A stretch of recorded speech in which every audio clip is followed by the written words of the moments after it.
આટલી વસ્તુ કોઈને કહ્યા વગર કરો.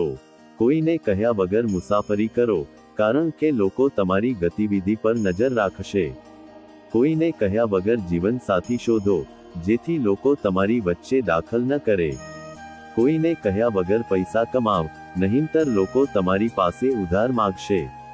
કોઈને કહ્યા વગર ખુશ રહો, કારણ કે લોકોને કોઈ ફરક પડતો નથી કે તમે ખુશ છો કે દુખી. કોઈને કહ્યા વગર તમારા સપના પૂરા કરે, નહીંતર લોકો તમને પાછા ખેંચવાની શરૂ કરશે. આવી નવી વાતો જાણવા માટે અમારી ચેનલને લાઈક અને શેર કરો. વિડિયો ગમ્યો હોય તો અમારી ચેનલ સબસ્ક્રાઇબ કરો અને કોમેન્ટમાં જય માતાજી લખજો, જેથી કરીને અમને વિડિયો બનાવવા માટે પ્રોત્સાહન મળતું રહે. જય માતાજી, જય સિયારામ.